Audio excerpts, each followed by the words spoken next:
Seja bem-vindo ao Salvo Conduto Podcast. Hoje nós vamos falar de cinema, autoconhecimento e desenvolvimento pessoal. Vai ser um bate-papo bem leve com o nosso convidado especial de hoje, Luciano Luna, do Autoconhecinema. Boa noite, Luciano, tudo bem? Boa noite, João. Boa noite, Jamil. Muito bom estar aqui no Salvo Conduto. Prazer estar aqui com vocês. Obrigado, Luciano, pela presença. Antes, eu quero passar para o Jamil, para a gente até começar a falar sobre a notícia do dia. Mas, Jamil, conta para mim se você está treinando para o TAF. Boa noite, pessoal. Boa noite, João, Luciano. Um prazer recebê-lo, Rodrigo. Eu estou treinando, mas assim, a gente lançou, né, só para contextualizar o pessoal, eu fui desafiado a fazer o TAF, o Teste de Aptidão Física da Polícia Federal, na semana passada. E aí eu disse que se eu fizer, o João também tem que fazer. Ele disse que vai fazer em 6 meses. Como é o TAF da Polícia Federal? 2.000 quilômetros de corrida em 12 minutos, 2 barras fixas, tem que saltar 1,70 m e nadar 50 metros em 46 segundos. Pular 1,70 m. Mas não é aquele que você sai correndo e pula, tem que ser parado. É o standing jump. Não são 56 segundos a natação ou é 46? Ah, é 56? Acho que são 56 segundos. Então a natação... Não melhorou muito. Exatamente. Então a natação é 50 metros em 56 segundos. E o João vai fazer isso. Esse João que eu conheço. Em 6 meses. Em 6 meses. Só que assim, o pessoal todo mundo falando, nossa, é muito fácil, é muito fácil. Não é. É muito difícil. A corrida, principalmente, não é fácil. Eu falei com a Aline, que é maratonista, e ela própria falou, não, 2.000 em 12 minutos não é fácil. Doutora Aline, juíza, que esteve aqui, né? Exato. Claro, o cara tá assistindo aí, o cara é corredor, é maratonista, ele fala, é muito fácil. Mas eu tô falando para uma pessoa normal, saudável, que faz atividades físicas, mas não é um corredor. 12 minutos para fazer 2 quilômetros é difícil. Eu não faço atividade física há pelo menos 5 anos. Eu jogava bola 2 vezes por semana, nunca gostei de academia, e há mais de 5 anos eu estourei o joelho, parei de jogar bola e não faço mais nenhuma atividade física. Então, para mim, é muito difícil correr 2 quilômetros em 12 minutos. Eu fui tentar na esteira e consegui 1,5 km em 12 minutos. Parece próximo de 2 quilômetros, mas esses últimos 500 metros são muito difíceis, gente. Basicamente, você tem que correr numa velocidade média de 10 km por hora por 12 minutos. Não é fácil, de jeito nenhum. Coloca lá na esteira 10 quilômetros e corre 12 minutos. Coloca a esteira a 10 km por hora. Né? E o pessoal quer me matar, estão me desafiando para fazer o TAF da Polícia Militar do Estado de São Paulo. Que é mais desafiador ainda? 2.400 metros em 12 minutos. Nossa, esse... Seria mais ou menos 12 minutos na velocidade 12 na esteira, né? Muito difícil. E a barra, pro Jamil, a barra é fácil, né? Quantas barras você já faz, Jamil? Nunca contei assim, mas consigo. A barra eu consigo. Mais de 10 assim, você na consegue. Na verdade, a barra consigo, o salto... O salto realmente é fácil. Mas é na sequência? Você tem que fazer tudo isso um na sequência do outro? Porque também você vai cansando, acho que tem um intervalo. Sim. Mas a barra mais de 10 você faz tranquilamente. Acho que sim. Eu não faço uma. E eu tenho que fazer, no mínimo, 2. É muito difícil mesmo para quem é sedentário. Então, o que eu fiz? Eu contratei uma personal trainer. Eu fui na nutricionista hoje. Olha só. A nutricionista me passou um cardápio que eu olho e choro. Mas eu vou seguir. Pretendo fazer aí pelo menos 4 vezes por semana atividade física. E vamos ver. Eu acredito que em 6 meses eu vou conseguir. Eu tenho que perder, a nutricionista falou que eu tenho que perder 20 quilos só, tá bom? Que beleza. Olha, tudo isso eu não prometo não, mas pelo menos correr os 2 quilômetros, né? 2 quilômetros em 12 minutos. Em 6 meses. Não foi 6 meses. Eu vou correr em 6 meses. Eu me comprometo com vocês. Também? Em 6 meses eu corro Então, 2 quilômetros. fechado. Não, 2 quilômetros em 6 meses. Separa aí um pouquinho por dia. Ah, Em 6 meses. totalizando. Foi o que eu entendi. Cada um entende Pô, como vou quiser. fazer esse corte e colocar o cara da Praça é Nossa, o Carlos Alberto. Não, desculpa. Vão ter algumas assim, porque o João me conhece e eu não consigo me aguentar. Agora eu pensei o seguinte, João. Muito bom, Pensei muito o bom. seguinte, e se a gente estendesse o desafio para todos que estão nos assistindo? Realizar o TAF da Polícia Federal. Aí quem conseguir, faz um vídeo lá mostrando e marca a gente no Instagram. É isso aí, é isso aí. Eu até já criei a hashtag Desafio do TAF. Desafio do TAF, se você colocar essa hashtag no Instagram, só tem vídeo nosso. Então, façam seus vídeos aí também, coloquem lá Desafio do TAF na hashtag, que eu quero ver, porque tem um monte de gente dizendo que é moleza, né, Jamil? Não, Vamos todo ver, mundo né? escrevendo, nossa, é muito fácil, eu faço amanhã. Mas Então faz, né? Faz e marca a gente vai repostar lá para ver se você consegue mesmo fazer Papel ou não. aceita tudo, né, Jamil? Vamos ver se a pessoa vai fazer mesmo. E hoje eu postei lá no meu perfil no Instagram o tênis que eu comprei. Eu fui no Outlet, falei, qual que é o tênis mais barato? Tinha um lá de R$180, que na verdade estava com desconto, mas parece um luminoso, assim. É um tênis amarelo, bem neon, muito engraçado, mas eu falei, é só para correr na esteira mesmo e para depois fazer o desafio. Vamos ver se vai dar certo. E eu espero que depois que eu terminar esse desafio e se eu passar, enfim, eu continue, né? Sim. Aí, quem sabe, a gente não faz o desafio do TAF da PM, que é muito mais difícil, do Exército, que já me falaram que é muito pior ainda. Vamos ver, vamos ver. Quem sabe a gente faz a 2ª, 3ª, 4ª temporada do desafio do TAF. Boa sorte. Espero que consiga. E agora, antes de passar para o tema da semana, eu quero falar sobre a notícia do dia. Então, eu vou ler essa manchete. Olha essa manchete aqui, Jamil. Juíza que livrou dono de Porsche manteve ladrão de desodorante preso.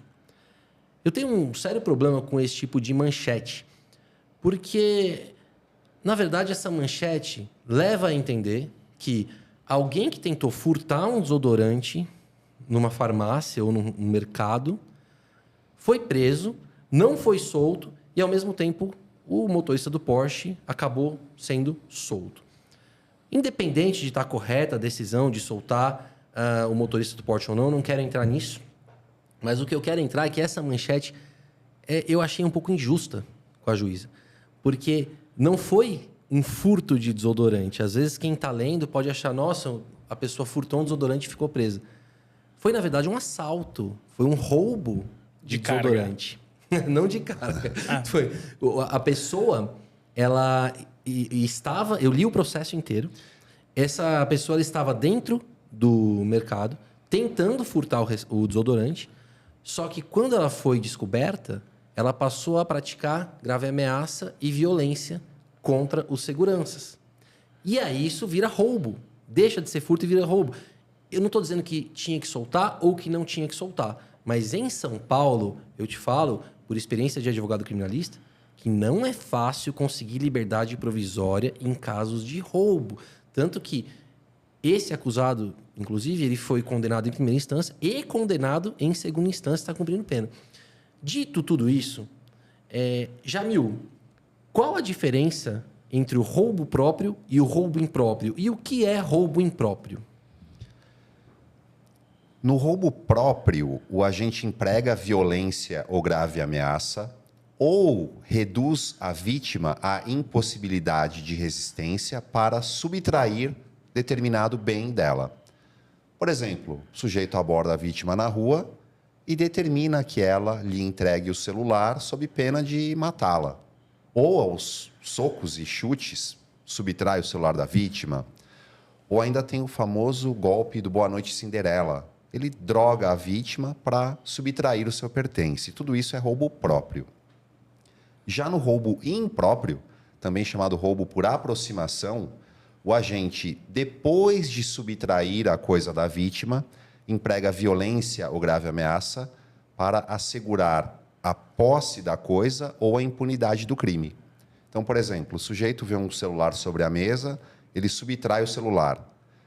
O dono percebe, se aproxima, vai confrontar o agente e, nesse momento, ele exibe uma arma e determina que a vítima se afaste para ele poder fugir com o aparelho. Temos aí um roubo impróprio. Não existe no Código Penal a palavra assalto, né? Mas é o roubo. Então, essa notícia estaria mais correta se dissesse: juíza mantém preso assaltante de desodorante, que seja.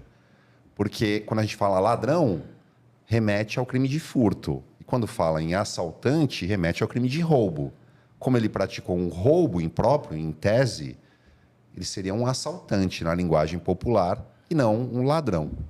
Excelente explicação. Realmente, se tivesse na manchete juíza que liberou dono de Porsche, não liberou assaltante de desodorante, talvez as pessoas seriam menos impactadas, né? Então, hoje a gente vê que a mídia ela coloca as coisas de uma forma para caçar cliques, para gerar polêmica, quando, na verdade, assim, repito, não estou dizendo aqui se a juíza tem razão, se a juíza não tem razão, mas que... Normalmente, o juiz tem razão. Né? Ouso que a gente discordar. observa...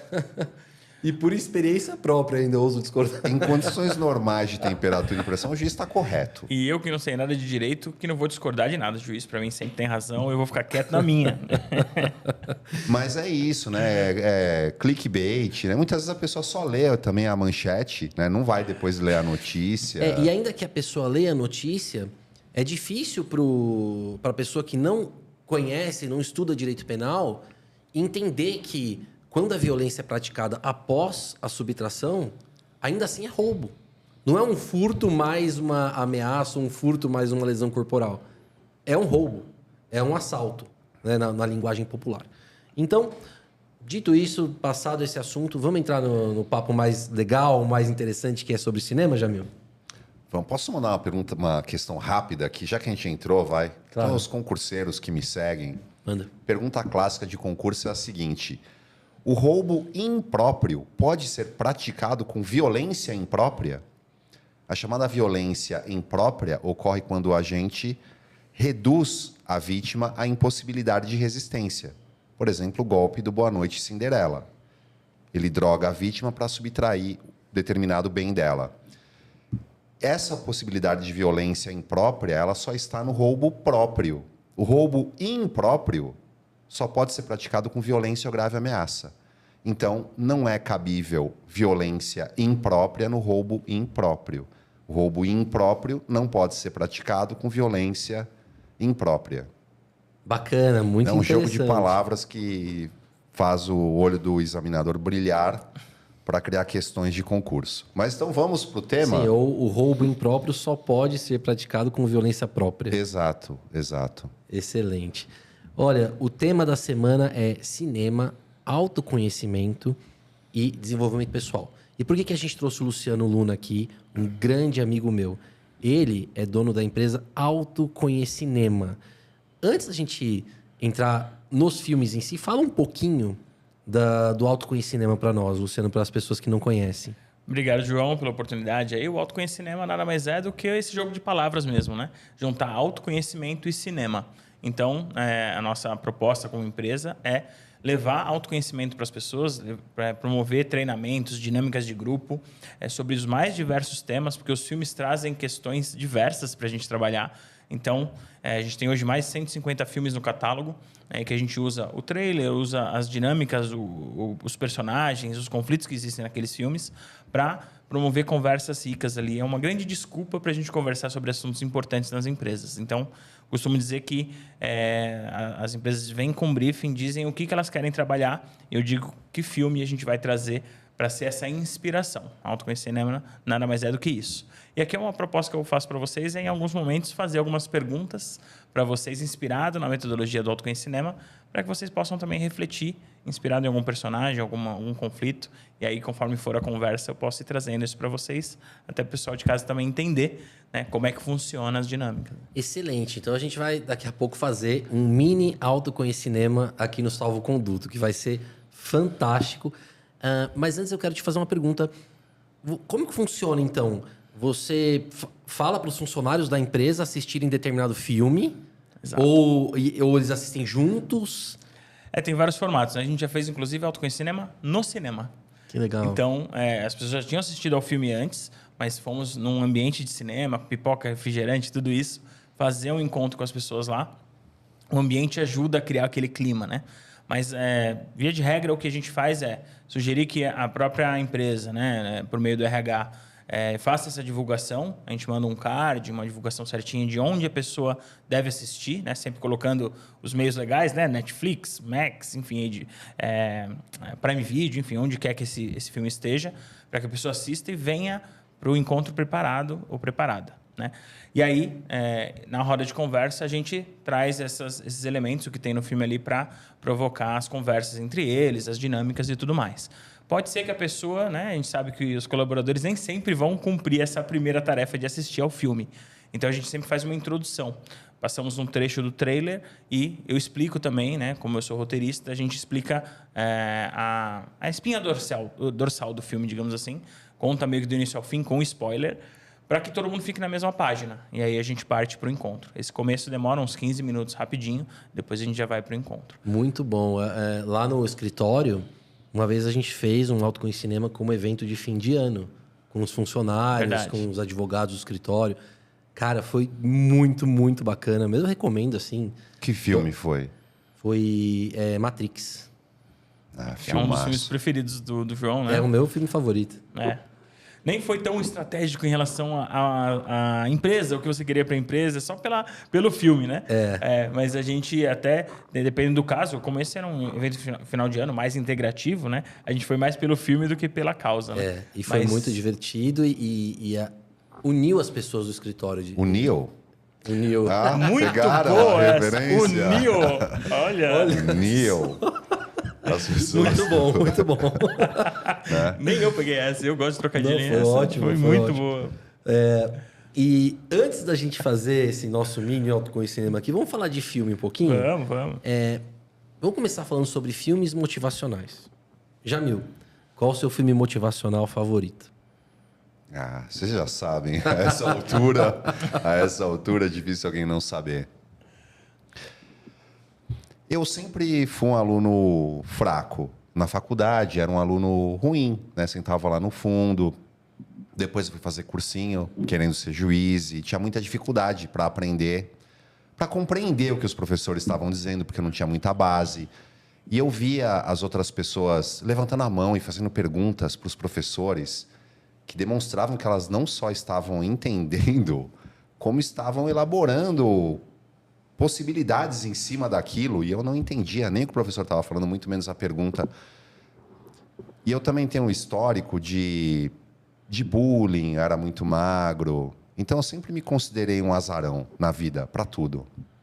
E tem um filme que, para mim, é o filme definitivo de superação, que também é sobre um azarão que se vê diante de um desafio impossível. É o filme Rocky Balboa. E, justamente, na época que eu estava estudando para concursos, eu assisti esse filme no cinema. E eu lembro que eu chorei durante o filme. E é um filme que me toca muito. É o meu filme preferido. Para mim, é a história definitiva de superação. Quando a gente fala do Rocky, as pessoas muitas vezes fazem pouco caso. Não, é E pessoas que nem viram o filme. Talvez tenham visto o Rocky 4, o Rocky 3, que são filmes de ação.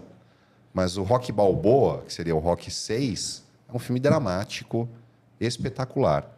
Então, esse é o filme que me marcou, eu gostaria de mencionar.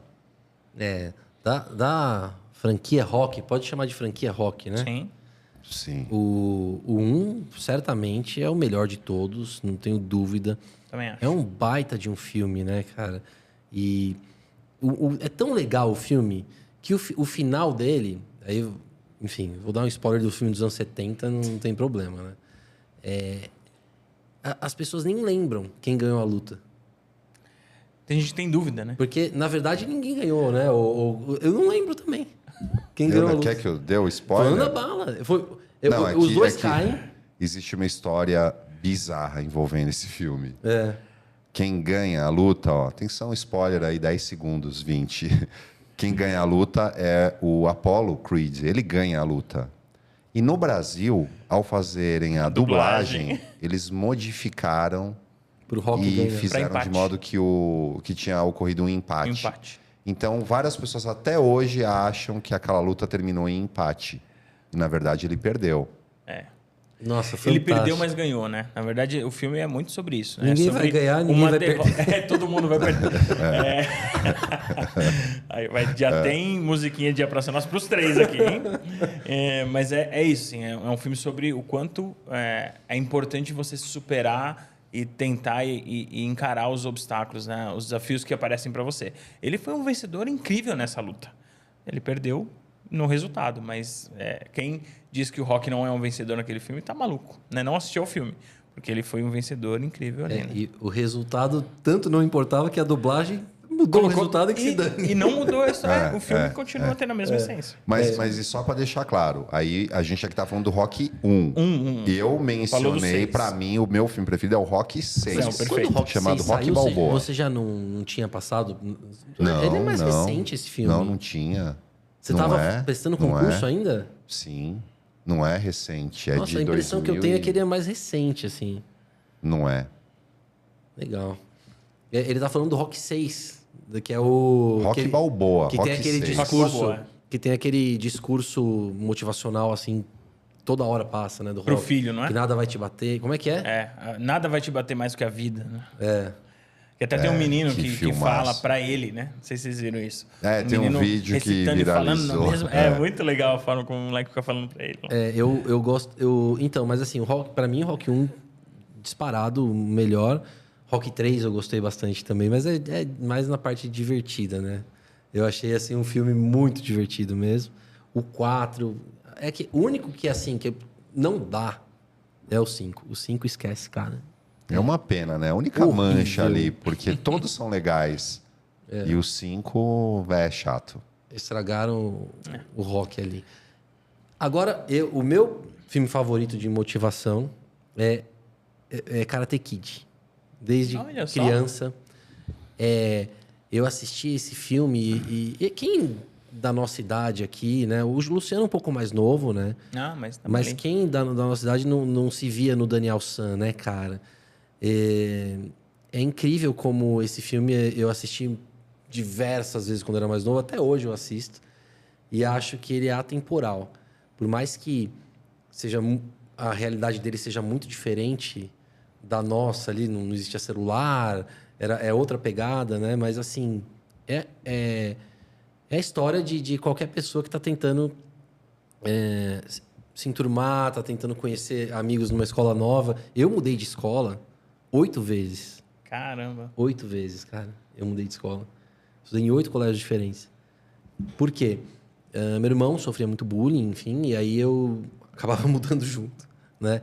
Então eu sempre tinha que fazer acontecer e fazer amigos novos e tal. E esse filme realmente me inspirou muito, até na questão de entender que não adianta, quando você é o cara novo, o diferente causa espanto nas pessoas. Sim. E alguns, infelizmente, vão agir de maneira ruim, como o pessoal lá, o Cobra Kai, né? O pessoal do Cobra Kai reagiu. O que você acha desse filme, Jamil? Você gostava de Karate Kid? Nossa, adorava. Adorava. Até hoje. É muito legal esse filme. E a série Cobra Kai é muito legal de assistir. Nossa, É eu muito adoro legal. essa série. Adoro essa série. Teremos mais uma temporada, né? Teremos Será a última, Será né? a última. Eu adoro o Karate Kid 1, o Karate Kid 2 eu também gosto. Aí só no 3, né, começou a... Mas o 3 é bom também. É. Não é tão bom quanto o 1. De novo, né? Um é sempre E a série fantástica. E é muito legal a premissa, né, da série, de que, na verdade, como é o nome dele lá? Tem o Daniel Loirinho. San e o outro é o Johnny Lawrence. Ah, o Johnny O Lawrence, Johnny exatamente. Lawrence tem a ótica dele, que na verdade era ele que estava sofrendo bullying do Daniel San. É muito outra coisa curiosa. Fala. Pode falar. É que o Pat Morita, ele era o Sr. Miyagi. Um velhinho. Sim. E o Daniel San, hoje, da série Cobra Kai, ele tem a mesma idade que o Pat Morita tinha. Ô, louco.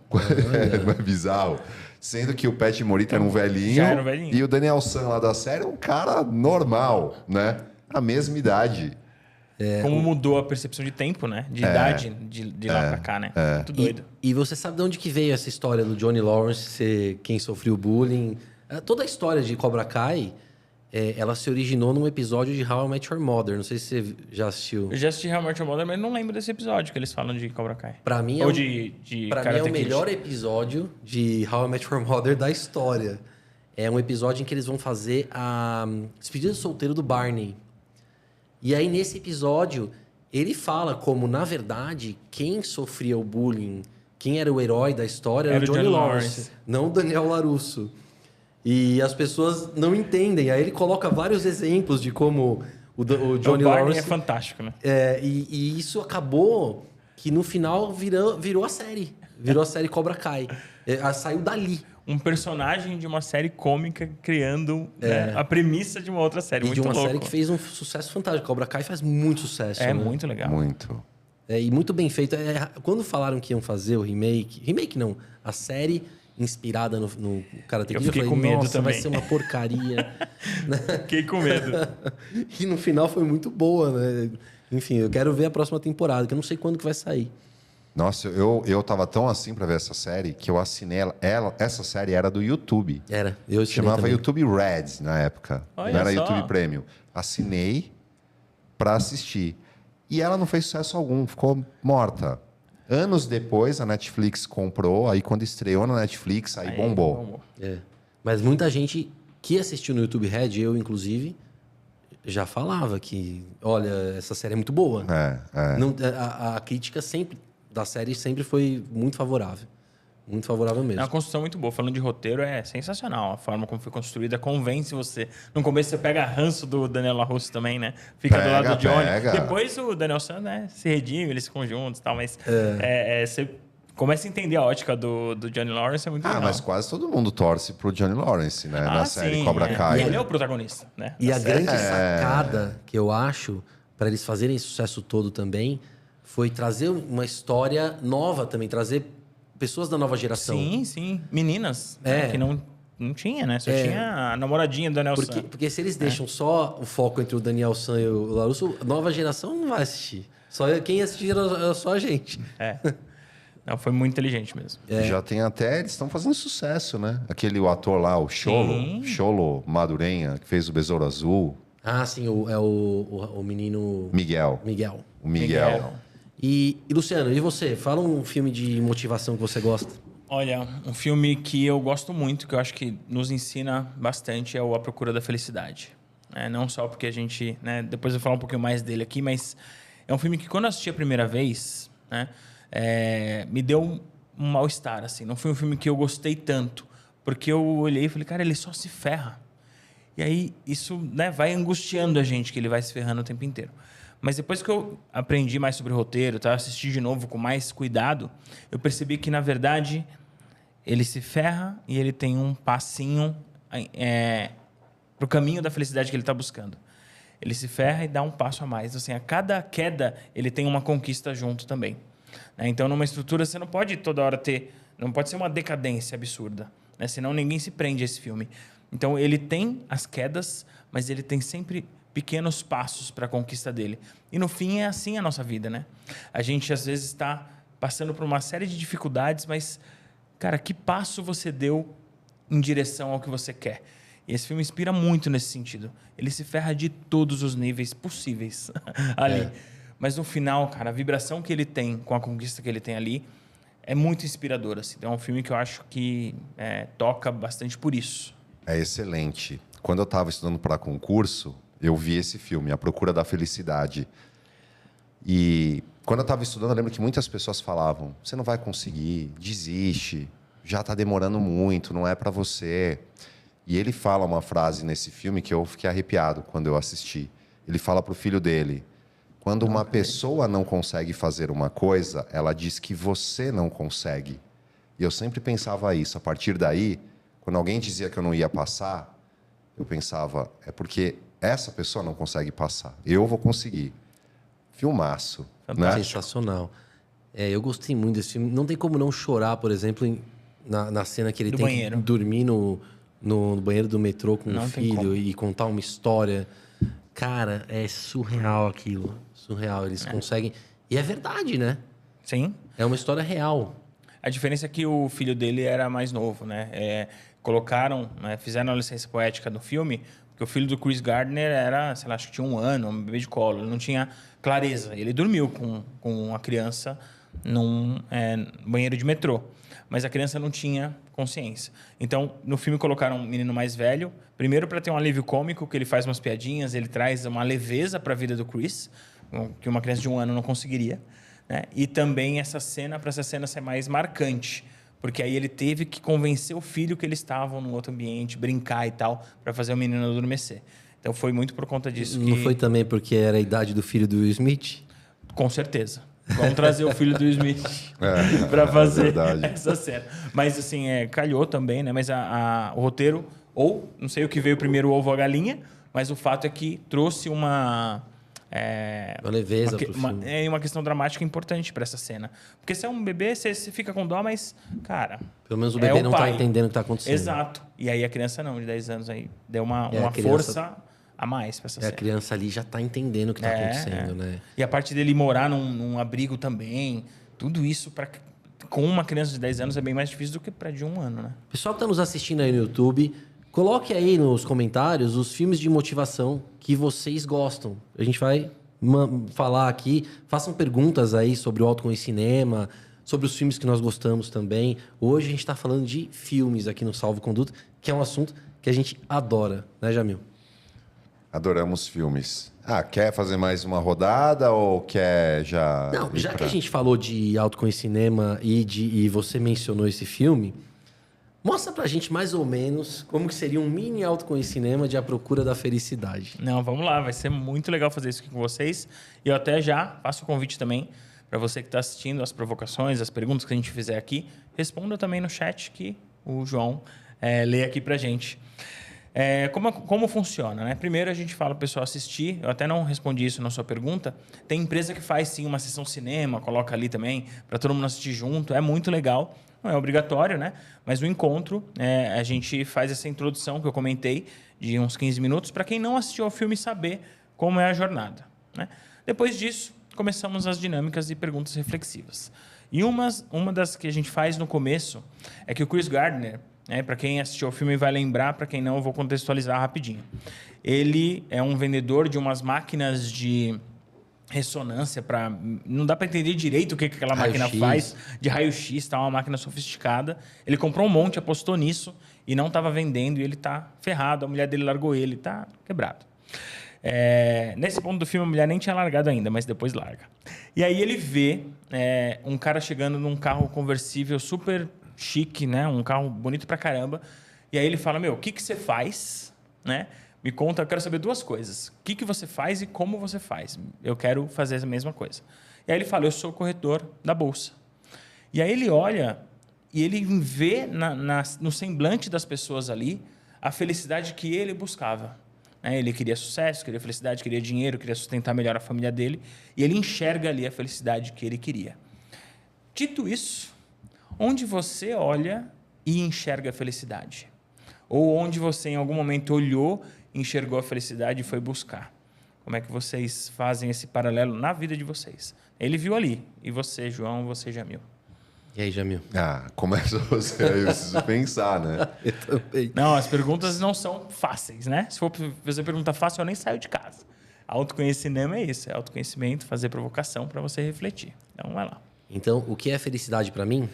Onde você olha e enxerga a felicidade. Cara, eu enxergo a felicidade numa vida harmoniosa com a família. Eu enxergo a felicidade na evolução do meu filho, por exemplo, que é autista.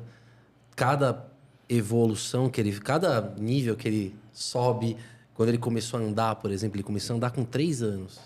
Quando ele começou a falar, ele começou a falar com 6 anos. Você imagina que eu passei 6 anos sem saber se eu ia conseguir conversar com o meu filho um dia. E para mim, nossa, isso vale mais do que qualquer conquista profissional que eu tive, sabe? Eu acho assim, as conquistas profissionais trazem muita felicidade. Mas você conseguir ver o teu filho evoluindo, ver a minha filha também se desenvolvendo tão bem, tão esperta, tão inteligente. Cara, para mim a felicidade tá aí. Eu acho assim, ter filhos não é fácil, cuidar de crianças não é fácil, principalmente minha esposa, que cuida muito mais que eu, inclusive. É um trabalho muito difícil, muito mais difícil que qualquer trabalho que você possa imaginar. Mas, na minha visão, é muito compensador. Eu vejo, se eu puder resumir, para mim, a maior felicidade que eu tenho é ver os meus filhos vencendo. Show de bola. E aí, Jamil, Muito pra bom. você? Eu acho que para mim a felicidade é estar com os meus amigos, com a minha família, ver que todos estão bem, profissionalmente me sair bem quando as pessoas escrevem falando que assistem minhas aulas, leem o meu livro e aprendem e nunca haviam aprendido antes, me traz felicidade, satisfação. Esportes, academia é uma coisa que me traz muita felicidade.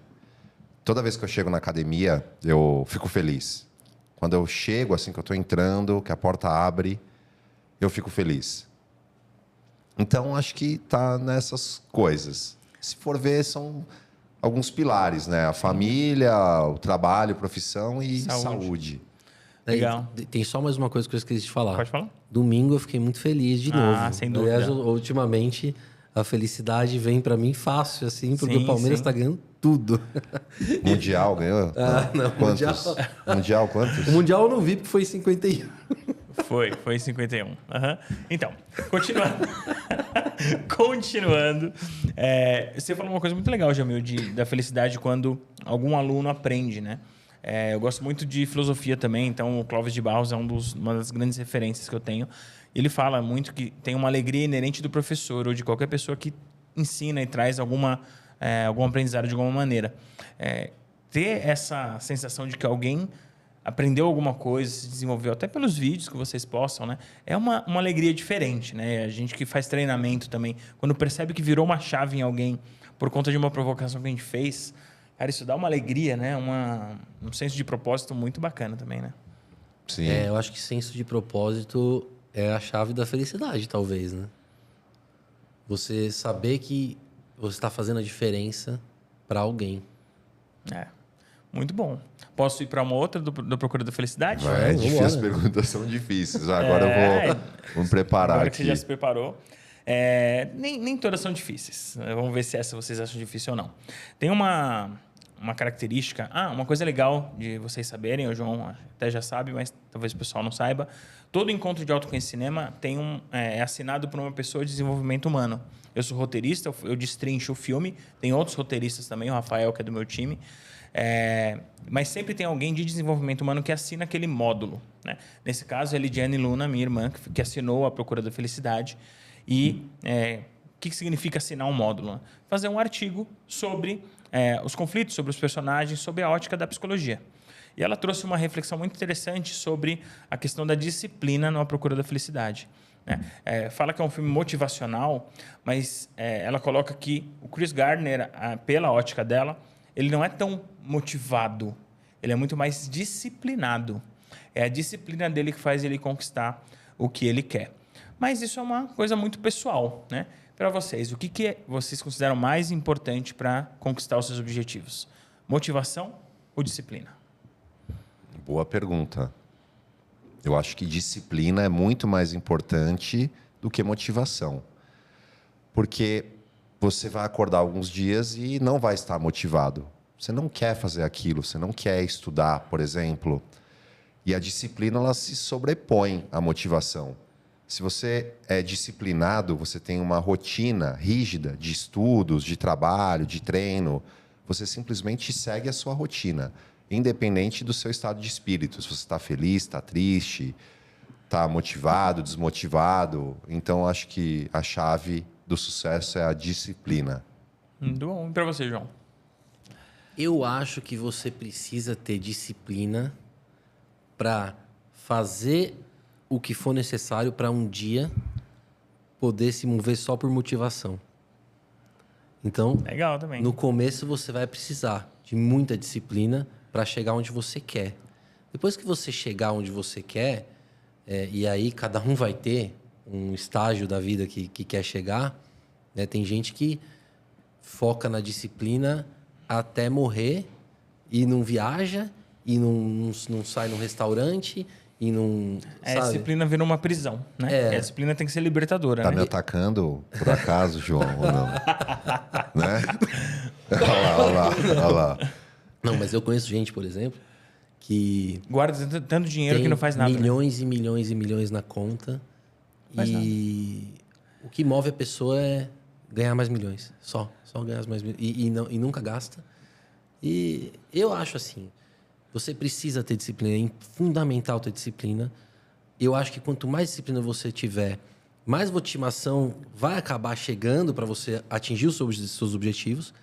Mas eu acho que você também não pode deixar de curtir, sabe? De ter de aproveitar o seu sucesso um pouco.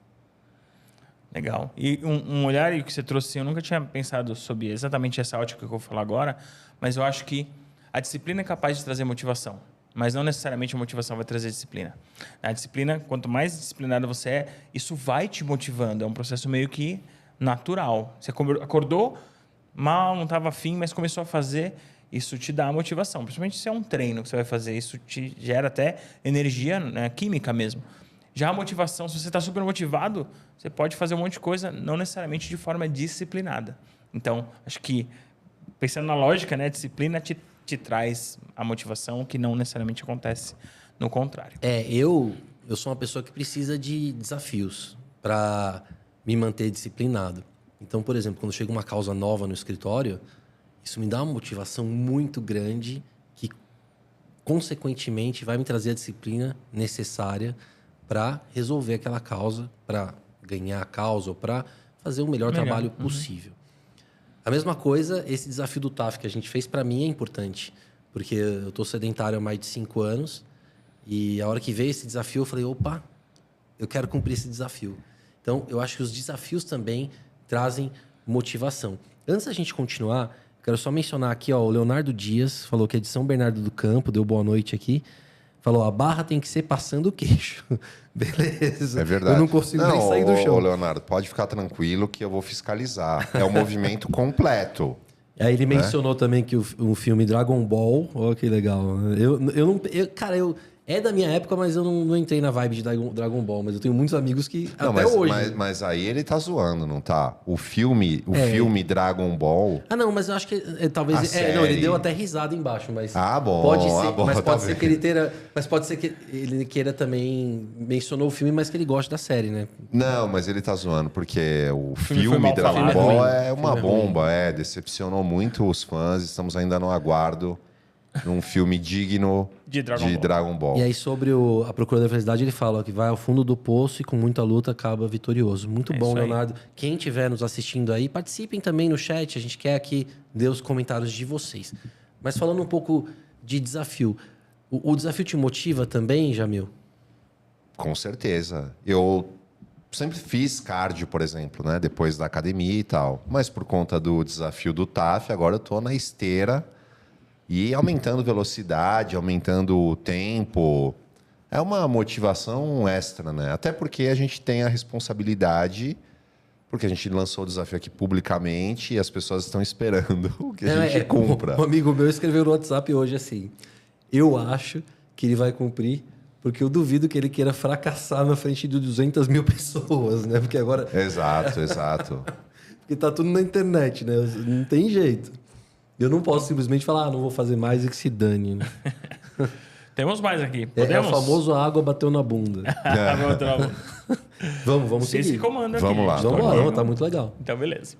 Tem uma outra. Vocês se lembram da Linda, que é a esposa do Chris Gardner no filme? A Linda é a esposa dele, mãe do filho, né? E ela abandona Pilantra, ele. né? Tem gente que tem um pouco mais de empatia com ela, porque de fato o cara tava numa situação muito complicada, ela tava bancando tudo em casa, enfim. Independentemente disso, o fato é que ela não acreditava nele. né? Ela acreditou nele quando eles compraram as máquinas e juntos eles tinham a ideia ali de vender aquelas máquinas. Começou a dar errado e ele falou que ele ia se tornar um corretor estagiário, não remunerado da Bolsa. Ela falou, cara, é a gota d'água e foi embora. Então, por ela, ele não teria aceito aquele emprego e por ela ele não seria o Chris Gardner que é hoje, né? Porque é uma história real. Ele virou um cara, uma super referência aí. Ela tentou dissuadi-lo do sonho dele, né? E acho que todos nós temos uma Linda na nossa vida.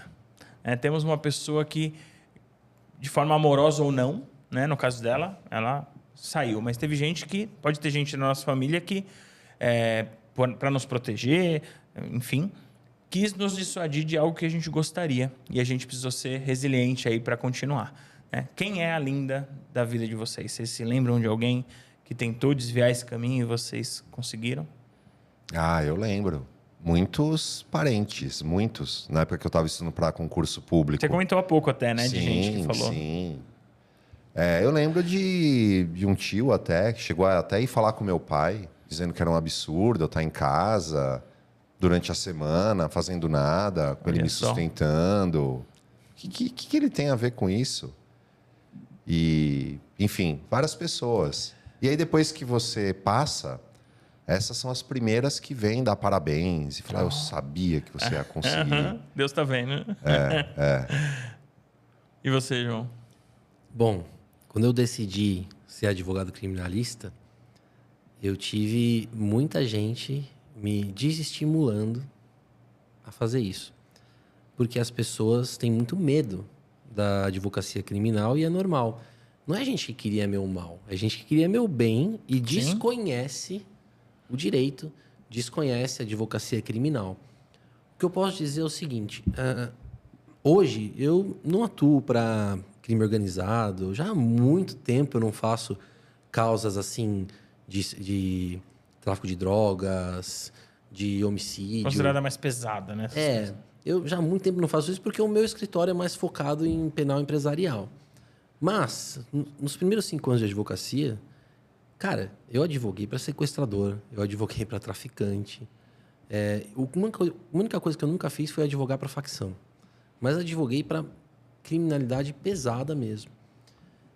E eu não sei, o Jamil lembra, porque ele me conhece há muitos anos, desde adolescente, né? Desde que eu entrei na faculdade com 17 anos. Mas eu, com 23, 24 anos recém-formado, parecia um moleque de 15. Eu era uma vareta, pesava 63 quilos, com 1,80. Digo, 1,82, né? E o cliente, cara, nunca me desrespeitou. Nunca. Nunca tive um problema. E qual que é o segredo para você nunca ter um problema com um cliente criminal? É só não prometer algo que você não possa cumprir. Acabou. Se você trabalhar com honra, sem prometer algo que você não possa cumprir, nada vai te acontecer. A chance de acontecer alguma coisa com você é muito baixa. É a mesma de acontecer em qualquer área, trabalhista, civil. Sim. Então, assim, eu não vejo esse perigo na área criminal, mas as pessoas vinham. E é por isso que eu tive muita gente falando, pô, não faz isso. Ou até hoje, eu conheço as pessoas que não me conhecem, que área que você trabalha? Criminal. O semblante da pessoa muda, assim, nossa, advogado criminal.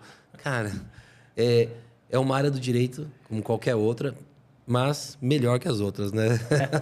Para mim, o direito penal não tem comparação, é a área que eu sempre gostei de estudar. E, enfim, respondendo a tua pergunta, eu tive várias dessas pessoas na minha vida. Legal. E eu não as ouvi, eu segui em frente. Isso é bem legal, né? E às vezes a gente ouve, pode até ser que tenha alguém que está ouvindo a gente que ouviu a Linda da sua vida.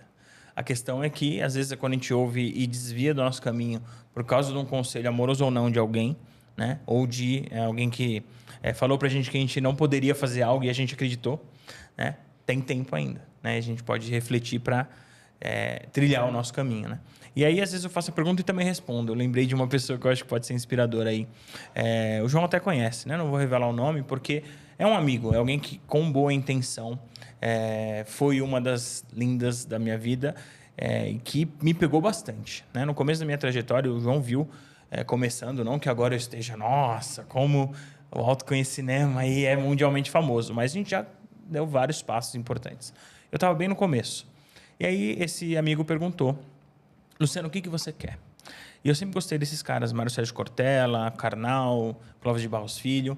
Só que a minha pegada é usar o cinema para provocar o que eles provocam com filosofia, com ética e etc. E aí eu falei, eu me vejo numa roda de conversa com esses caras. É o que eu quero. Eu quero um dia ser uma das pessoas que impactam e que provocam reflexões nas pessoas, né? Por meio de perguntas, de dinâmicas e tal. E aí ele virou para mim e falou, não vai dar certo. Vai estudar. Você tem que comer muito arroz com feijão para chegar nesses caras. E não estou dizendo que eu cheguei nesses caras, né? São referências ainda muito grandes para mim. Mas o fato é que ali me pegou forte. Né? Na mesma época, eu tinha uma namorada que também não acreditava em mim. Né? E tinha uma série de dificuldades financeiras também. Ali foi muito pesado. Só que quando eu parei para perceber, eu vi que o que ele estava me dizendo ali não vai dar certo do jeito que você está. Você precisa melhorar, evoluir. E aí eu passei a ter uma gana tão grande para construir soluções novas. Foi aí que veio o autoconhecimento. Na época, eu só tinha uma palestra motivacional sobre protagonismo. E aí eu comecei a fazer coisas diferentes. Então, às vezes, as lindas vêm até para nos dar chacoalhões, nos acordar aí de alguma maneira. Então, essa é a minha linda da vida. Eu estava pensando aqui, a pessoa que mais me dissuadiu de perseguir os meus sonhos, na verdade, fui eu próprio. Você mesmo. Eu mesmo. Por conta desse meu passado de bullying e de achar que eu não era capaz, digno, eu sempre tive essa voz interna dizendo, você não vai conseguir, você não vai conseguir. Para tudo que eu faço, eu tenho essa voz interna. Mas teve uma coisa que eu fiz muito importante, que foi... Eu fiz terapia uma época. E eu lembro que a psicóloga, ela falou para mim, ela falou, olha, você tem uma estrutura pessimista, de achar que você não vai conseguir as coisas, mas procure racionalizar em cima disso e perceba que você achar que consegue não é um pressuposto para você conseguir. Busque as coisas que você quer, mesmo achando que não consegue. E aí ou seja, só vai. Isso foi suficiente para você seguir, Sim, né? estudando para concurso, pensando assim, eu nunca vou passar. Mas tudo bem. Eu não preciso achar que vou passar para passar. Basta eu fazer o que precisa ser feito, estudar. E assim foi. Passei no concurso, pensando, nossa, não sei como, agora eu acho que eu não sou capaz de atuar como juiz. Mas eu fui lá, me esforcei. Então, achar que vai conseguir as coisas não é um pressuposto para consegui-las. Para as pessoas que acham, talvez seja bom, ajuda. Mas se você também fica achando que não consegue, tudo bem, procura pensar nisso, entendeu? Mesmo achando que não consegue, você pode conseguir, né? As vozinhas da nossa cabeça não são definitivas, né? Elas só são vozinhas da nossa cabeça. E ainda falando nesse ponto, eu quero falar com quem está querendo criar conteúdo para a internet. Quando você começa a criar conteúdo para a internet, a primeira coisa que acontece é que o pessoal do seu círculo de amizades vai começar a falar assim, ó, ai, tá muito blogueirinho. Nossa, olha como ele tá blogueirinho, né? Outra coisa que você vai perceber é que os seus amigos, na criação de conteúdo, muitas vezes te apoiam menos do que pessoas desconhecidas. E isso é absolutamente normal. Se você está criando conteúdo e você ficar bravo porque o teu amiguinho não curtiu o que você postou, você está errado. Você não pode ficar bravo. Você não está criando conteúdo para ele. Você está criando conteúdo para pessoas que querem consumir o seu conteúdo e às vezes não é a pegada dele. Às vezes o cara gosta de A e você está fazendo conteúdo B. E tá bom, vai ter um monte de gente que vai curtir. Então, assim, às vezes as pessoas falam assim, é maldade, é inveja. É nada, cara. É só desinteresse. É desinteresse, né? E tá tudo bem, né? E claro que tá tudo bem. E claro que tá tudo... Então, assim, nesse ponto, eu queria colocar isso, que se vierem te chamar de blogueirinho, se os seus amigos não curtem o que você posta, dane-se, cara. E outra coisa, quando eu parei de me preocupar com o que as pessoas iam pensar, cara, minha vida melhorou em todos os aspectos. Todos. Engraçado você mencionar isso, porque eu conheço várias pessoas que têm muita vontade de produzir conteúdo para a internet e não fazem porque tem vergonha do que os outros vão pensar. O que é uma bobagem, cara. O que se dane, o que os outros vão pensar. Faz o que você quer fazer, bicho. E a gente volta na disciplina, né? Se coloca vou colocar 3 vídeos, vou colocar 2 vídeos, vou fazer o primeiro até tal dia, sei lá, né? E aí se joga e depois vê. E também tem muito amigo que chega criticando, né? Sim. Mas tá assim, mas tá assado. Cara, não tá fazendo, né? Aí é fácil o cara que não faz nada. Agora, se é alguém que já tem, né? Vocês já estão fazendo conteúdo há tempos. Aí você ouve, tenho dicas legais de alguém que já tá fazendo faz tempo.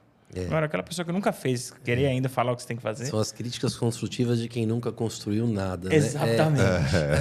Veja, o que vai acontecer com a pessoa que começa a postar conteúdo também é que vão começar as dicas. Né? Faz assim.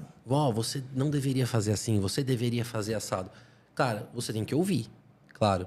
Mas você tem que ouvir, em inglês se fala com um grão de sal. Né? Você tem que ouvir, mas... Cara, segue a tua intuição também. Né? Não tente ficar ouvindo tanto isso, porque você tem que criar o conteúdo que você quer criar. Não o conteúdo que vai agradar as pessoas ou que você acha que vai agradar as pessoas. Porque ninguém vai agradar todo mundo. Então, às vezes, o teu tipo de conteúdo não agrada a massa, mas vai agradar um certo número de pessoas, que vai passar para outro certo número de pessoas e aos poucos você vai crescendo. E é a melhor forma de crescer do que virar um meme, crescer de uma vez e aí depois não conseguir nem segurar esse pessoal. Exatamente. E às vezes cresce por um motivo errado, né? Uma coisa que você falou errado e tal, e viraliza, e a pessoa começa a seguir, nem é aquilo, né? Então, é legal seguir crescendo consistentemente no que você quer. Como estamos de tempo, tenho mais 2, se der tempo. Se não, mais uma. Podemos fazer mais uma. Mais uma? Então, beleza. Então, vamos... Tem uma pergunta que a gente faz nesse encontro. Sempre tem uma pergunta para terminar bem. Porque, dependendo do caso, né, a gente entra em assuntos delicados, assuntos que acessam lugares difíceis. Né? De autoconhecimento não é fácil. Né? Autoconhecimento é um processo doloroso. Então, tem uma pergunta mais leve ou emocional positivamente que a gente deixa para o final do encontro. E o para terminar bem do Procura da Felicidade, eu acho uma pergunta fantástica, que é justamente o paralelo com o final do filme. Depois de todas as dificuldades, de todo o problema ali, ele no final consegue o emprego que ele queria. Quando estava acabando, ele até tinha emprestado dinheiro para o chefe dele, ele estava sem R$1. E aí ele consegue finalmente aquele emprego que saiu do buraco. E quando ele sai para a rua e comemora daquele jeito, né, aquela cena do Will Smith comemorando por aquele emprego é algo muito tocante, né? E aí eu gostaria que vocês se lembrassem de um momento em que vocês vibraram desse jeito. Um momento em que vocês sentiram uma plenitude tão grande que vocês não conseguiram se conter e, às vezes, até no meio de outras pessoas comemoraram. Não vale falar do Palmeiras. Eu já ia falar isso. Vou até começar com você, Jimmy, para ele mim pensar em é outra fácil. coisa. Foi o momento que eu passei no concurso. Depois de 5 anos estudando... Eu não consegui ir lá no dia para ver, porque eles falam os nomes dos aprovados. E eu não tive condições emocionais, porque eu pensei, se não falarem meu nome, eu vou ficar arrasado. E aí um amigo foi, o André Quaresma. Ele com a namorada lá. E aí ele falou, quando sair o resultado eu te ligo. E nisso eu estava numa loja de materiais de construção lá, vendo o preço e tal, porque eu ia reformar minha casa. E tenso pra caramba. Aí deu 3 horas, daqui a pouco ele liga. Aí tocou o telefone. Falei, meu Deus do céu, é o Quaresma, o que ele vai falar, né? Aí eu atendi o telefone, aí ele gritando, você passou. Legal. Só que ele é muito brincalhão, né? A gente tem a trollagem, né? Pô, mas essa trollagem não se faz, né? Então, aí eu falei, cara, se for zoeira, é muita mancada. Ele, não é, você passou. Aí ele passou o telefone pra namorada, a namorada chorando. Gritando, você passou. Que legal. Eu deitei no chão da loja de material de construção. Deitei, falei, passei. Aí veio os caras achando que eu estava passando mal. Falei, não, nossa, aí eu liguei pro meu pai, primeira coisa que eu fiz, falei para ele que eu tinha passado. E ele trabalha, ele tem oficina de carros. Ele é eletricista de carros. As pessoas acham que os pais de juiz são desembargadores, né? Ele é eletricista, estudou até a 4ª série. Legal. E ele é disciplinado ao máximo. Ele nunca saiu mais cedo do trabalho, nunca nada.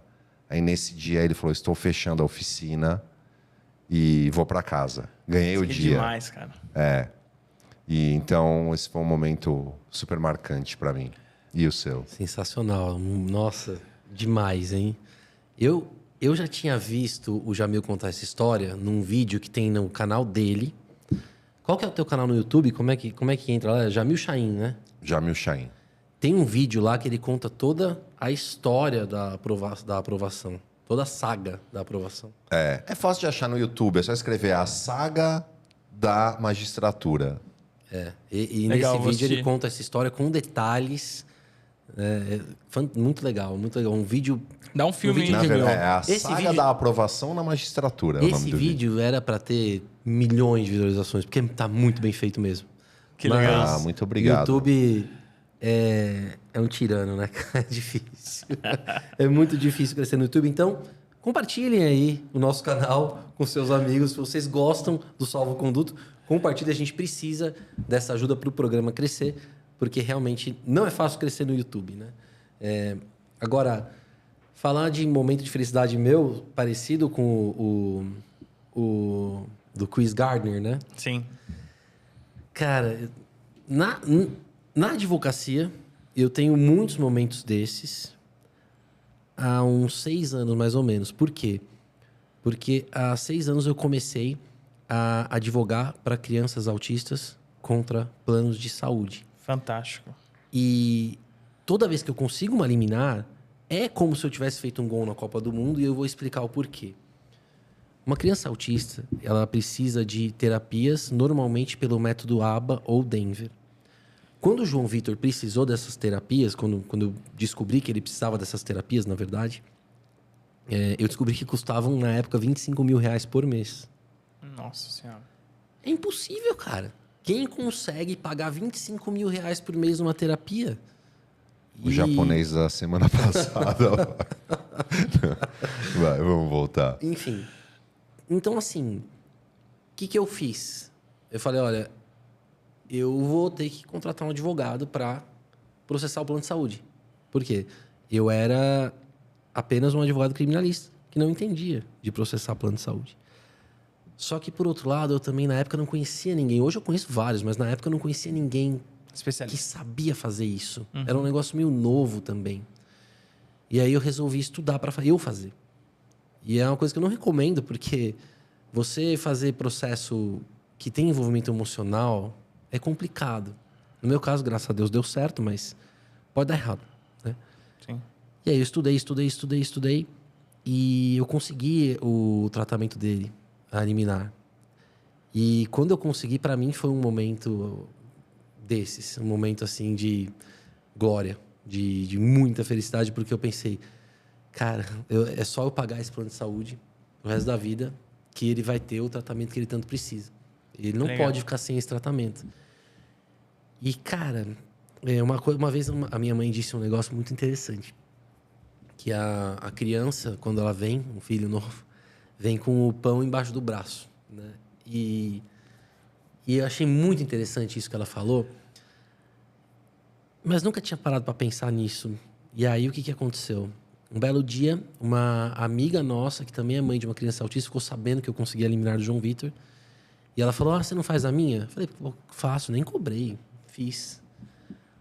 Nisso, ela falou para uma outra mãe e jogou num grupo de WhatsApp de mães. E, cara, hoje a gente já conseguiu mais de 200 liminares para ajudar essas crianças autistas a terem esse tratamento, entendeu? Que fantástico, João. E isso, para mim, é o que eu falo. Cada liminar dessa que a gente consegue, cara, eu acho que deve ser parecido com a felicidade de um jogador que faz um gol na Copa do Mundo, assim. Porque a gente sabe, eu sei na pele a dificuldade que é, e eu sei na pele o medo que a gente passa dos nossos filhos ficar sem tratamento, cara. Então, acho que eu respondi a tua pergunta e até me emocionei um pouco. Com certeza. Muito bom, parabéns.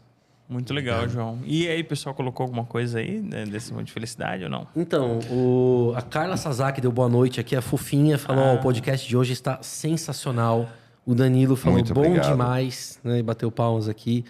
Excelente, pessoal. Deixem mais comentários aí. E vamos passar, pro Vamos passar então pro próximo quadro? Vamos. Vamos na ordem, então? Vamos. É embargos de sábado à noite? Embargos de sábado à noite. O Luciano vai gostar do nome. Que Vai bonito. gostar. Embargos de sábado à noite, adorei já. É porque misturam embalos de sábado à noite com embargos jurídicos. A gente analisa algum filme. Boa. Qual é o filme de hoje, então? Hoje nós vamos falar de Minority Report. Sensacional. Já assistiu? Já. Então conta pra gente o enredo hoje, você. Nossa, A premissa do filme. Não é um filme que eu tenho no Autoconhece Cinema, assim, A Procura da Felicidade, eu destrincho bem melhor porque eu tenho ele decupado. Mas a premissa do Minority Report é um universo futurista, né?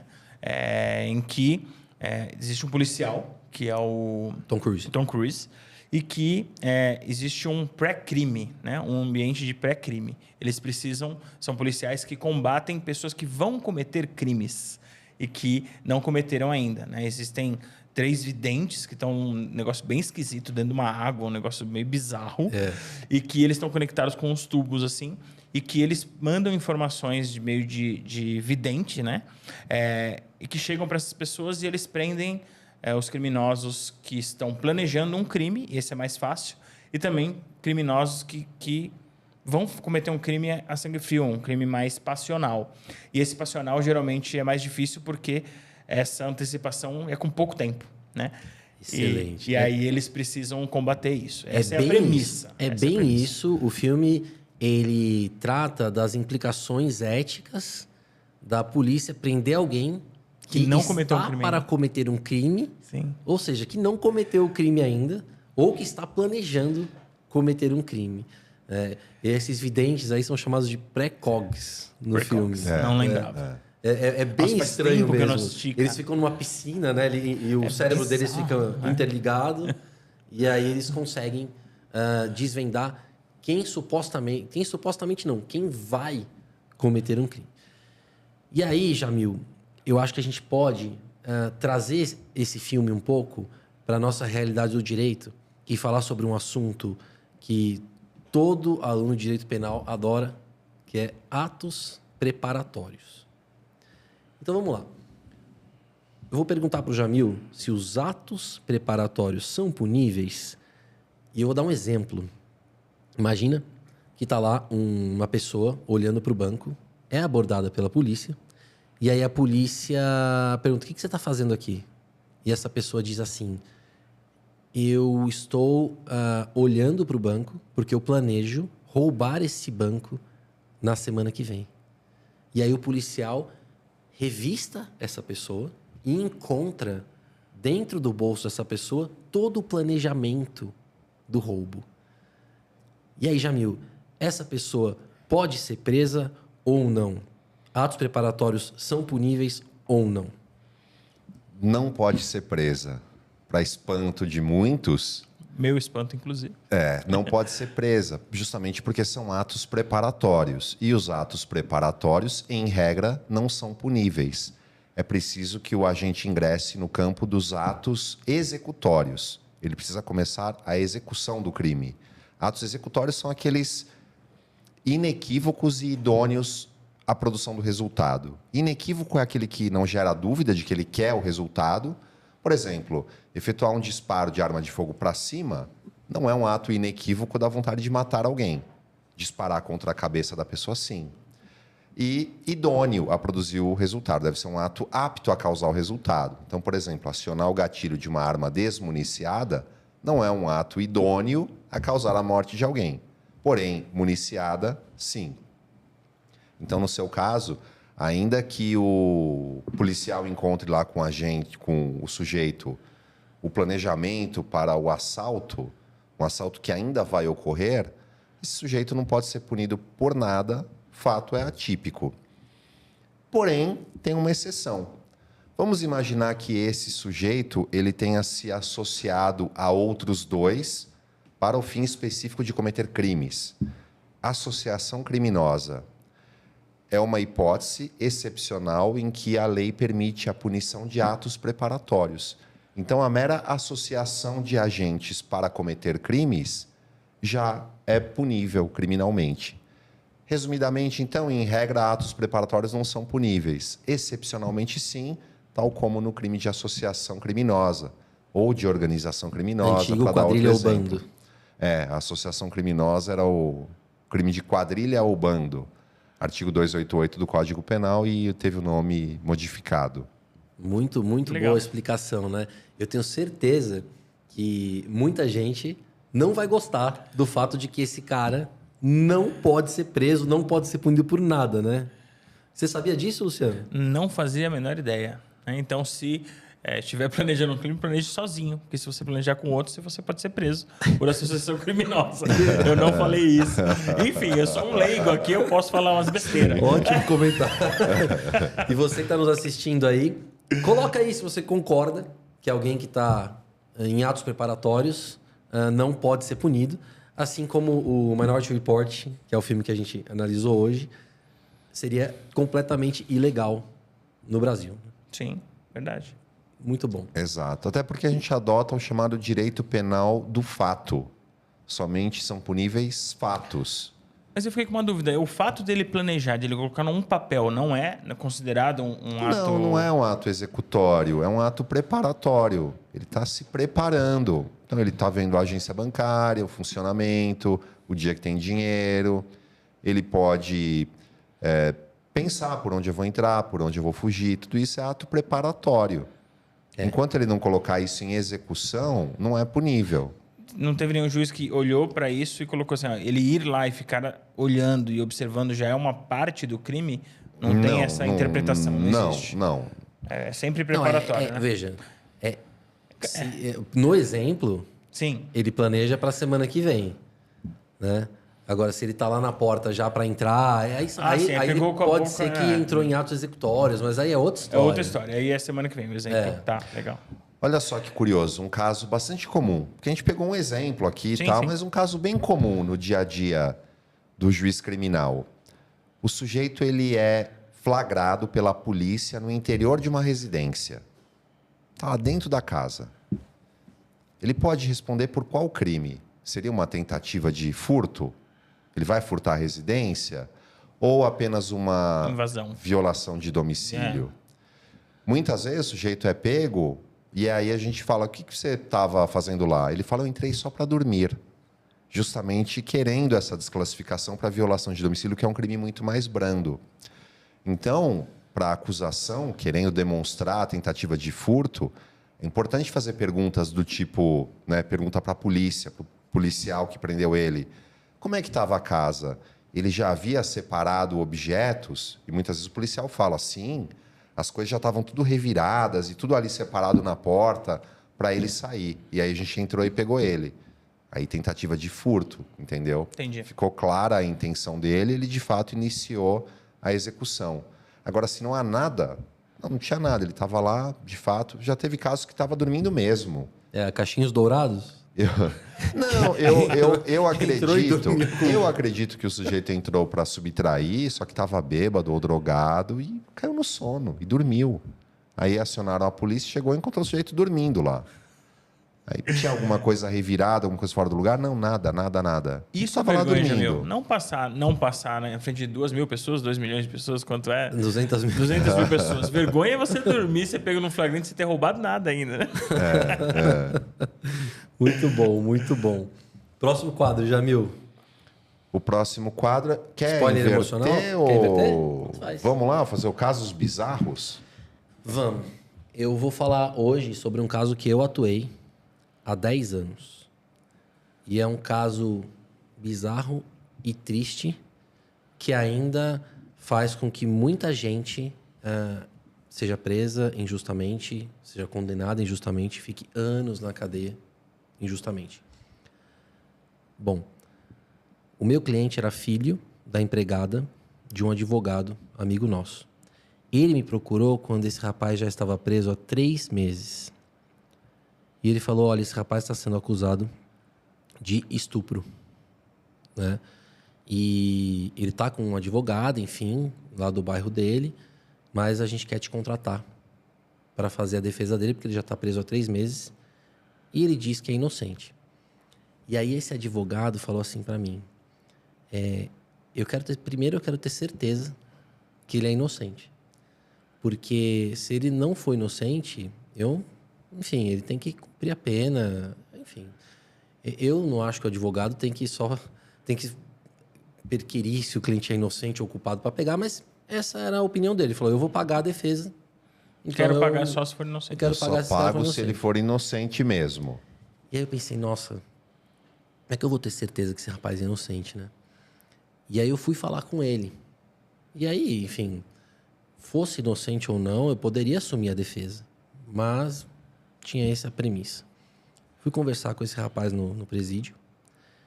E eu falei para ele assim, olha, a gente vai verificar que tem câmeras ali no local dos fatos.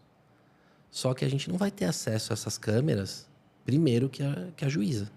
Nós vamos pedir as câmeras no processo e as câmeras vão chegar Mas no não processo. era só para ouvir dele a verdade, não era... A gente acabou pedindo, a gente ia pedir mesmo. Tinha câmera mesmo. Mas essa foi uma forma que eu pensei de colocar para ele. Então, assim...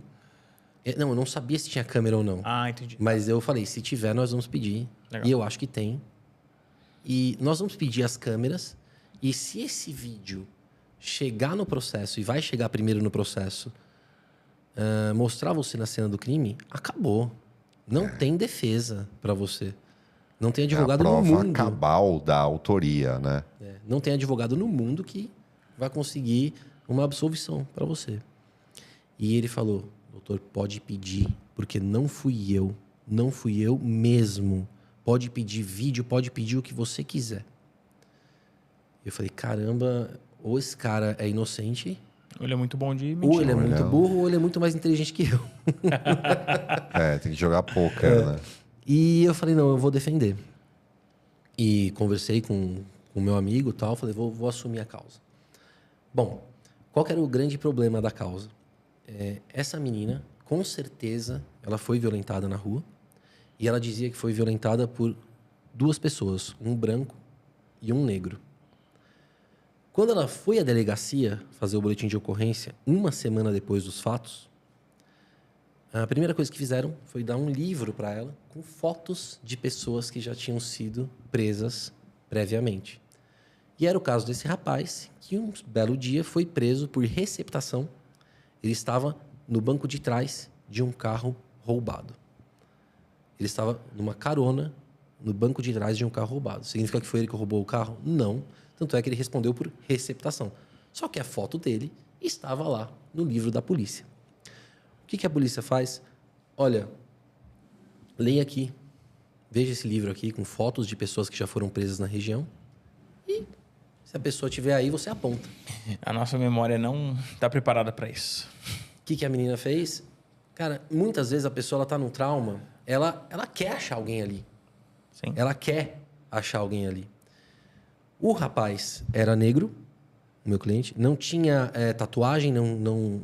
A única coisa que o distinguia é que ele usava aparelho. Mas ela sequer falou que o agressor usava aparelho. Inclusive, ela falou que o agressor era calvo e o meu cliente não era calvo. Só que, por algum motivo, quando ela bateu o olho na foto do meu cliente, ela falou, é este.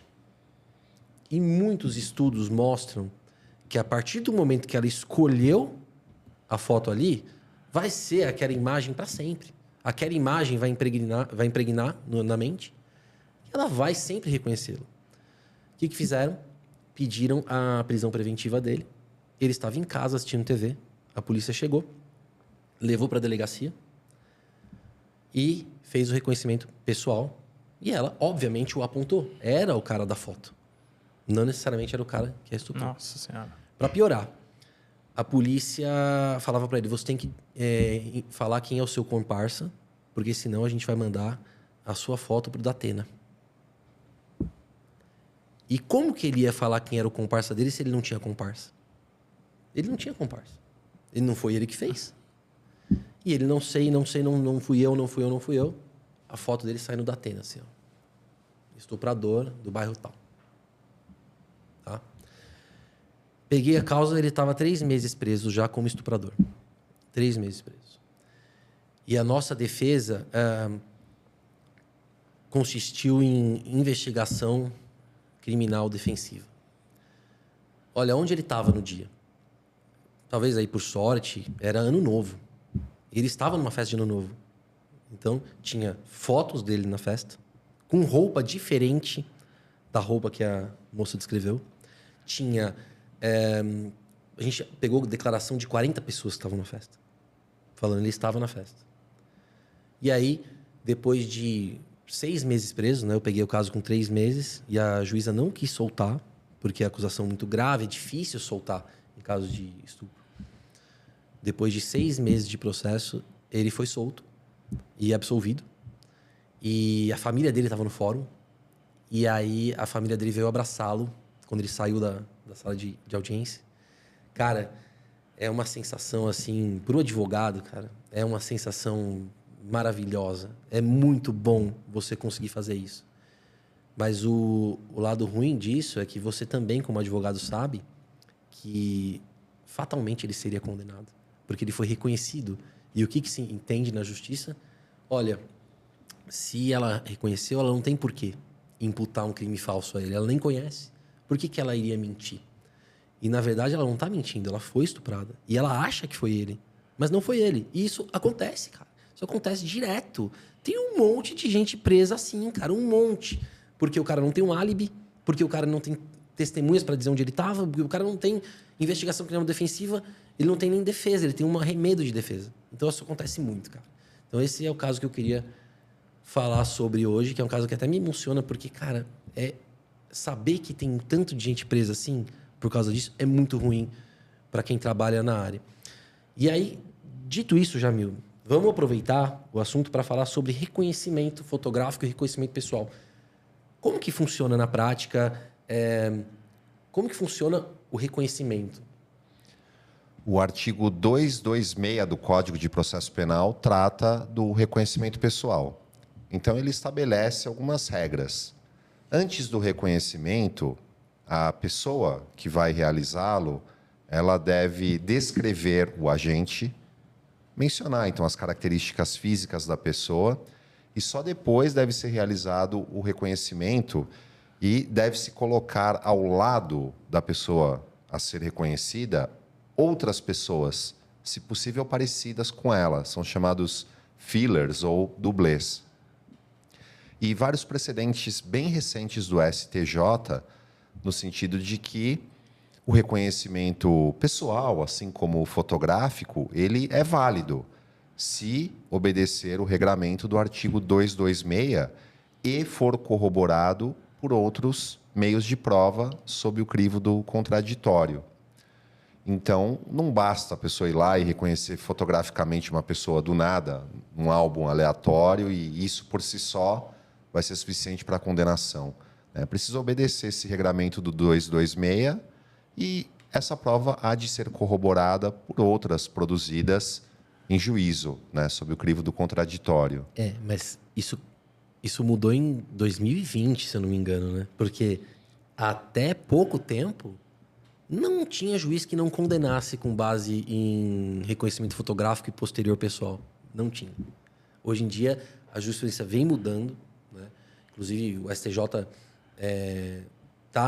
melhorou muito a situação quanto a isso, porque realmente eram muitas injustiças, tem inúmeros casos, né? Proporcionalmente pode ser pouco, pode, mas um cara inocente preso como estuprador, cara, é um absurdo, já é um absurdo. E a punição social que ele teve até por aparecer no Datena, né? Mesmo ele tendo sido libertado depois, imagino que ficou taxado, isso é muito complexo. É bom que você mencionou isso, porque eu vou até complementar a história. Quando ele foi absolvido, eu falei, e aí, vamos processar a emissora? E ele falou, não, deixa pra lá.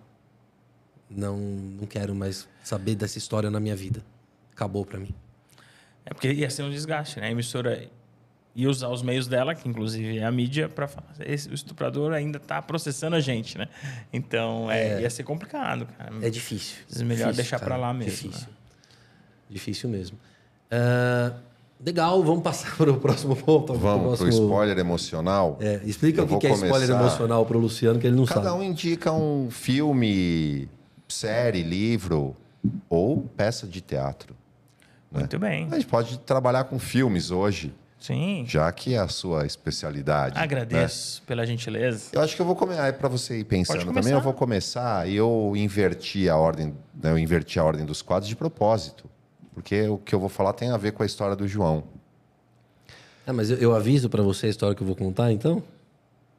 Você tinha me falado já que você ia falar tô desse brincando. caso. Ué. A gente combina quase tudo aqui, menos as piadas. Não, a gente combina a estrutura, né? Assim, qual notícia você vai falar, qual, né?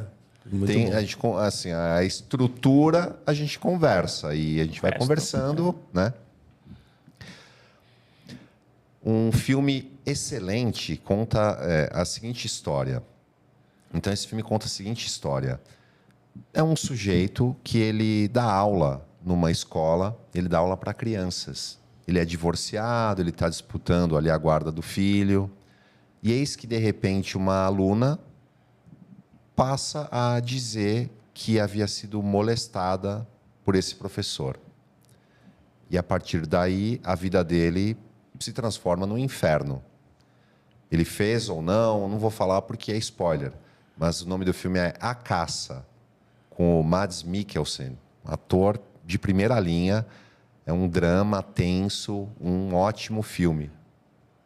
Bacana, hein? Eu não conhecia. Legal. Também não conhecia, não. Você sabe de que ano que é? É muito antigo? Não, e esse filme tem na Amazon Prime. Pô, legal, É hein? um filme, deve ser 2016, 2012. Mads 2012. Mikkelsen, um filme 8.3 no IMDb, a nota. Ótima nota. Dá pra ver que é um filmaço, né? É um drama. Fica aí a dica e tem tudo a ver com a sua história. Pô, vê esse filme, você vai gostar. Com certeza. Vou assistir. E minha recomendação hoje, já que a gente tá falando de cinema, eu vou falar do meu filme favorito de todos os tempos, que é um filme que a nova geração não gosta. A nova geração acha esse filme brega, acha esse filme ridículo, na verdade. Porque é a cara dos anos 2000, dos anos 90 para 2000. Né? Esse filme ele mostra a história do escolhido. Né? O filme é Matrix. Matrix é o meu filme favorito de todos os tempos e eu vou explicar por quê. O Matrix mudou a história do cinema, na minha visão, em dois aspectos. O primeiro não é tão importante, é importante, mas não é tão importante, que são as cenas de luta. A forma que Matrix trouxe as cenas de luta numa inovação tremenda foi assim uma coisa muito bacana para a época. E hoje, assim, você pode ver que todos os filmes de ação depois de Matrix mudaram o esquema, né? Mudaram a forma de filmar, enfim. Mas não é disso que eu quero falar. Eu quero falar da forma como Matrix mudou a questão de como nós vemos os heróis, né? Todos os filmes de herói antes de Matrix são... Em todos os filmes de herói antes de Matrix, o herói é aquele cara que estava mal, que foi levado a ser herói por algum motivo. Ou o cara sofreu muito bullying, ou o cara teve um acidente radioativo, ou o cara... Simplesmente ele foi levado para aquela condição, as circunstâncias levaram ele àquela condição. Já no Matrix, o Neo ele tem uma vida boa, cara. O Neo ele tem um bom emprego, ele tem ali... ele come em restaurantes legais, ele mora num lugar legal, assim, tudo bem que é um apartamento pequeno, mas é em Nova York, né? Ali, teoricamente, aquilo ali é Nova York, né? Ele não tá mal, tá? Ele realmente é um cara que não tá mal na vida. E ele não é levado a ser herói pelas circunstâncias. A questão do Neo é que ele sente que tem alguma coisa que não faz sentido, uma coisa que não fecha. E isso que leva ele a ser herói e ir para uma condição muito pior. E ele é avisado disso. Nas pílulas, né? A única coisa que a nova geração fala de Matrix é Red Pill. Tome a Red Pill. E ainda usam de uma maneira assim totalmente errada, nada a ver. Esse pessoal falando de Red Pill na internet é ridículo, mas enfim, voltando. Ele ainda é avisado disso. Então, O Morpheus fala pra ele, ó, se você tomar essa pílula aqui, ó, azul... Só te entrega a verdade. Não, a azul. A azul, é verdade. Se você tomar essa pílula aqui azul, você vai voltar pra sua vida confortável, Sim, cara. sim. Vai voltar pra sua vida... Se você tomar essa vermelha aqui, você vai saber a verdade e você não vai gostar. É horrível, é difícil explicar pra você, só sentindo que você vai entender, mas não é uma situação boa. E ele opta pela pílula vermelha. Então, e o Matrix mudou a história dos filmes nesse ponto. Ele não pega o herói que, sabe, fez aquela jornada. Não, ele pega um cara comum e fala, ó, você é o escolhido, mas se você não quiser, você não precisa. Então, assim, isso pra mim... Eu não lembro um filme que tenha feito isso antes de Matrix. E se fez, com certeza não fez tão bem. E aí, estão dizendo que vão fazer o Matrix 5 agora, né? Porque, assim, as continuações... Confirmado. Confirmado. Mas as continuações, infelizmente, não são tão boas. Eu acho muito boas também, mas não se compara ao primeiro. Mas o 4 é horrível. Eu achei o 4 muito bom, mas enfim, Essa é outro história assunto. Não é possível. Eu achei. Na Bíblia tem uma história um pouco parecida com essa, eu acho. Não, João, mas é diferente. Do homem que... Não, mas é diferente. Jesus... não vou falar de religião, porque eu não sou a melhor pessoa para falar disso, mas assim... Eu acho bem diferente. Eu não quero falar disso porque é uma coisa que pode afetar a fé das pessoas, né? E eu não acho que dá para comparar Neo a Jesus. Uma provocação. Mas voltando, você acha que tá esperançoso pro 5? Mas o filme traz isso, né? Tanto que no final do 3 o Neo tá em uma posição, mesma posição de Jesus. O filme traz alguma analogia. O 3 fica mais claro, né? A posição do Salvador da humanidade, né? Ele evoca isso de forma mais clara. Mas e não é. Porque quando ele, teoricamente, salva a humanidade... Aí vamos falar spoiler, mas assim, ele salva do quê? Exatamente. O próprio Zion Matrix é uma forma de controle também. Não é a salvação da humanidade sair da Matrix. Né? Não sei, eu acho bem... Eu acho assim... É filosófico pra caramba, dá pra ficar um episódio inteiro. Mas assim, eu não, sinceramente, pra mim, mudou a história do cinema nesse ponto. Mas agora falando sobre o filme 4, uma porcaria. O filme 5, eu tinha muita esperança pelo 4, aí o 5 não tô com tanta. Vamos ver, tomara que me surpreenda. Rapidinho, por que eu gostei do 4? Eu acho que o 4 é uma piada interna. Eu gostei da coragem das irmãs agora, né? Porque, pelo que eu entendi, vamos fazer o 4, encheram tanto o saco para fazer o 4. Beleza, vamos fazer o 4, então fizeram uma meio que paródia sobre isso.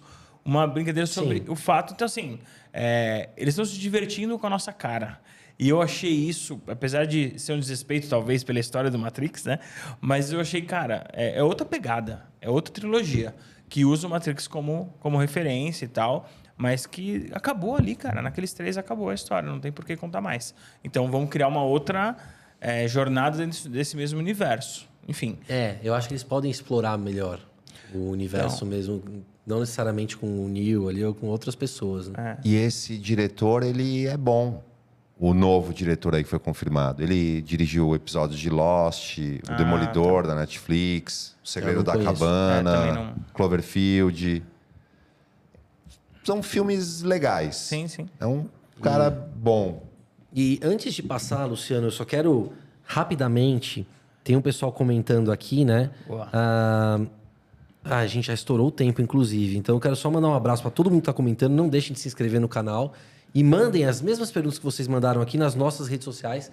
E eu vou pedir só para o Luciano, então, recomendar o filme dele, para a gente falar um pouquinho do filme dele e encerrar.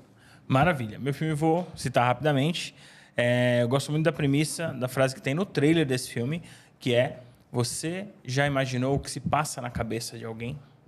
E aí, depois, o filme mostra um pouco das emoções da protagonista desse filme, que é uma menina de 11 anos chamada Riley. Esse filme se chama Divertidamente e os protagonistas são as 5 emoções básicas dessa menina, né? Da Disney Pixar. E eu gosto muito de psicologia, de filosofia e tal. É uma aula, para as crianças é muito divertido, mas para quem, né, gosta de filosofia é uma aula incrível sobre psicologia também. Então tem a raiva, a alegria, tristeza, medo e a nojinho, e cada uma ali buscando a felicidade da Riley. É uma jornada muito legal e inspiradora. Vai sair o 2, inclusive, esse ano ainda, né? Então é um filme que eu indico fortemente que todos assistam, se é que não assistiram ainda. Eu não assisti ainda. Já me falaram muito João. bem. É A minha filmaço. filha adora. Só que eu realmente não assisti ainda. Boa dica. Cara, você vai gostar muito, com certeza. Talvez a melhor animação, uma das melhores animações de todos os tempos, Olha, dá pra dizer. melhor que Shrek? Uma das melhores. Bem melhor, eu acho. É porque ela tem muito mais camadas, divertidamente, né? Pra mim tá ali com o Rei Leão. Rei Leão, pra mim, eu acho fantástico. Ele é muito bom. Mas divertidamente, eu tô pra dizer que é melhor. É fantástico, João. Assista que você vai gostar. Boa. Cara, passou rápido demais o tempo. Ó, já 9h36 já. Aliás, um dos episódios mais longos, né, que a gente fez. Desculpe por isso, fiz várias perguntas aí, me empolguei, mas enfim. Nossa, foi demais, cara. A gente tem que fazer de novo. Aí eu acho que a gente tem que fazer um episódio e aí, em vez de fazer um mini autoconhecimento, a gente faz um autoconhecimento mesmo. Traz mais alguém aí pra Talvez um pra filme que participar. tenha coisa criminal, né? Um mentiroso. Alguns filmes aí que tem muito filme sobre Algum filme de tribunal, né? tribunal, né? O Advogado do Diabo é fantástico pra Nossa, fazer. ótimo filme. Vamos pensar. Fantástico. Luciano, suas considerações finais. Só agradecer vocês por esse espaço, por esse papo. Nem parecia que estava gravando, né? Vocês me deixaram muito à vontade aqui. Quem quiser conhecer um pouco mais do Autoconhecinema, posso falar? Claro, não, né? fica à vontade. Tem o nosso site, autoconhecinema.com.br, e eu posto um vídeo no Instagram todos os dias também, com alguma dica de filme, né? Alguma referência também de pessoas que usam o cinema para fazer vídeos e eu republico. Mas principalmente as provocações, essas perguntas que eu fiz. Tem 3 dias por semana, terça, quarta e quinta, que eu posto. Então, sigam lá, lucianoluna.autoconhecinema no Instagram. E obrigado por estar com a gente aqui e pelo convite. Valeu, Jamil. Muito obrigado, Luciano, João, Rodrigo, todos que nos assistiram. Até semana que vem. Um abraço. É isso aí, pessoal. Semana que vem nós estaremos aqui com a doutora Amanda Almozara de novo, hein? Advogada de direito de família. Então, se vocês quiserem já deixar nas nossas redes sociais perguntas sobre direito de família, mandem lá, Raposo ADV ou Jamil Chaim, ou até mesmo aqui no chat, tá bom? Um grande abraço, até a próxima terça. Tchau.